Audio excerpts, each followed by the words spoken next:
Hi everyone, welcome to Star Witch Astrology. My name is Mikailah and this is the solar eclipse forecast for the eclipse that is happening on the 10th of June 2021, 8:52 p.m. Australian Eastern Standard Time at 19 degrees Gemini, mutable air. And so this is about a cycle coming to completion. The ruler of Gemini is Mercury. Mercury, the trickster, is also forming a conjunction with the sun and the moon. So Mercury retrograde at 20 degrees. And we have the south node in Sagittarius. And we are also experiencing Mercury squaring Neptune, 23 degrees Pisces, and also squaring Pallas Athena, the asteroid, 24 degrees Pisces, creative feminine intelligence. So Jupiter at 2 degrees Pisces is forming a wide orb to the nodes of fate. It's squaring the mutable Gemini and the Sagittarius fire mutable. So Jupiter is holding the keys with universal wisdom to the higher octave of transpersonal love and creativity, but excesses are abound. So I've got the chart here. This is what I'm looking at. And this is not a normal solar eclipse. This is not a normal Mercury retrograde. So buckle up. Okay, and you've probably already been feeling this because I've been watching this play out on social media and obviously our environment around us. Eclipses are shimmers of time, and with anything that I share in these forecasts, these astrological forecasts, always run it through your own guidance, your own intuition, your own body, mind, heart, intelligence.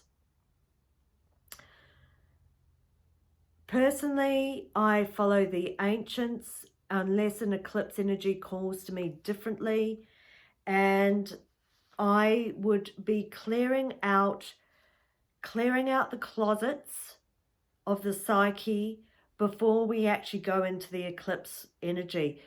As of tomorrow. So we're already in the eclipse sandwich. And again, eclipses are powerful, powerful times to just be in the energy of the moment and maybe take the time off to drop and rest and recenter and recalibrate in the cauldron of the solar eclipse. A solar eclipse always happens on a dark moon, and so the ancient ones considered the eclipse energies far too erratic and unpredictable to be doing spell crafting. And for this one, I totally agree. So what I've found fascinating is that I've been watching on social media. There was a great news feed during the week that I followed avidly around spiritual buzzwords, and how we're using words like awakening, transmissions, centering, container. Like there's a whole list of amazing spiritual buzzwords that are very in vogue and hyped at this moment in time, even to the point of speaking your truth, or inverted commas, just letting my guides, just checking in with my guides. And there was a brilliant reply from someone saying, well, we're all adults. And this sparked something within this excessive overstimulation of the Mercury Gemini energy, and also the extravagance of the Sagittarius energy around the political correctness and the super hypersensitivity, because we're sort of forgetting what it means to be adults. And this is something really important to focus on. Even with the Mercury retrograde, It's bringing in people from the past. It's stirring up the depths of the psyche around programs and conditionings that maybe need to be looked at to be released. And so this is the activation time. And see, that's another spiritual buzzword. So I had great hilarity, actually even laughing at myself, because of course I'm talking about Mercury retrograde. But it was fascinating. It had some really, really poignant threads in there and comments from people. So thanks, everyone. It wasn't my post, but I really enjoyed it. And also, I had a beautiful client today that pointed out using the Sagittarius energy to strike through to the heart of the matter, to the core of the truth for you. And I actually thought that was quite profound in the moment. So all of these themes are relevant. Of course, bringing it back to the basics, we're not dictated to by the planets. We have sovereign free will as human beings. It's our choice, which is Gemini. We choose how to navigate these energies. At the same time, I always talk about retrograde periods as learning to drive to the conditions of the road or the weather. So with Mercury retrograde, if you're traveling, allow lots of time and space. Triple check your booking schedules, your itineraries, your appointments, and know that this is a really potent time for letting the intellectual, logical, rational mind to move aside and a huge influx of creative energies to come through. So if you can, know that this is maybe a time just to drop everything and be. Allow the eclipse energy to do what it needs to do. You would have already felt the energies that would have been starting to prepare you. So we have the beautiful activation of Venus as the evening star in Cancer. And she is about cosmic intuition and the divine mother energies. So Venus as the evening star activates the sacral chakra to reclaim the gifts of the sacral chakra around creativity, sensuality.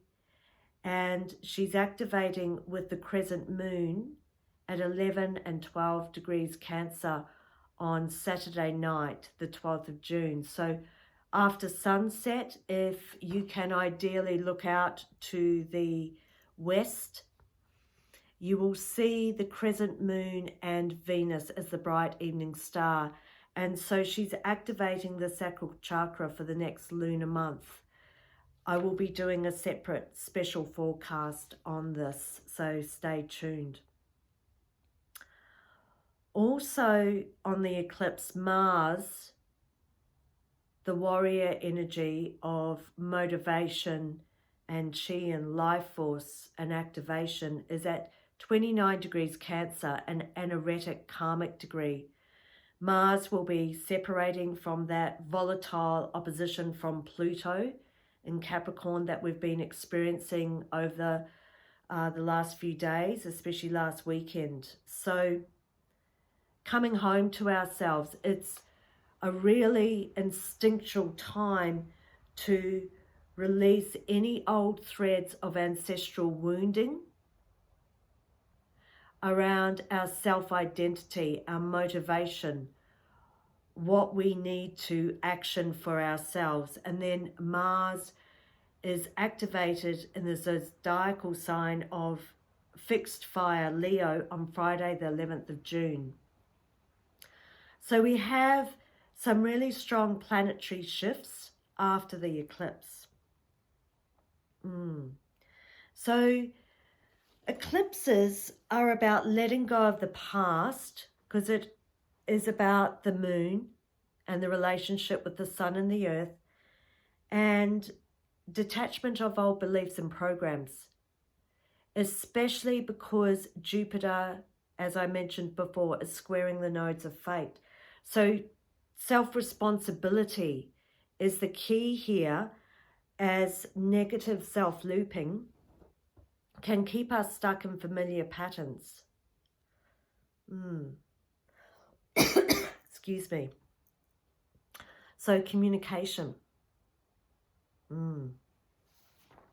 Trusting yourself, because only you will know the answer.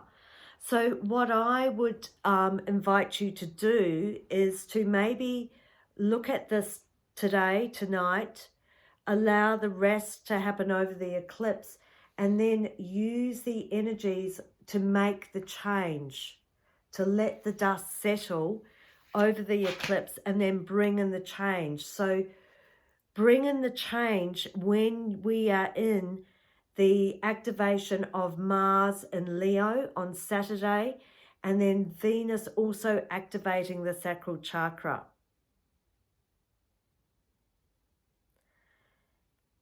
There is far too much being activated that is unstable and erratic. And I think all of us need to drop into that beautiful container of Venus in Cancer to really nurture and nourish ourselves in the divine sense of coming home to our cosmic intuition and our cosmic intelligence, and allowing yourself to just rest and be, and release any judgments or fears or insecurities, or even just put them on hold for a period of time so that you can come back to them and really deal with them effectively in a compassionate way for yourself when we start to build the new waxing cycle of the lunar energies. Thanks for tuning in. I'm about to go and sit by my beautiful fire and to burn some amazing sage that was hand grown by a magical witch from the Goddess's Garden. Yeah, really special to have beautiful magical herbs that are grown by artistic, creative, soulful, mystical people. So that's my tribe. I invite you to find your tribe and to know that creativity comes in many different forms, and enjoy your rest over the eclipse. Thank you.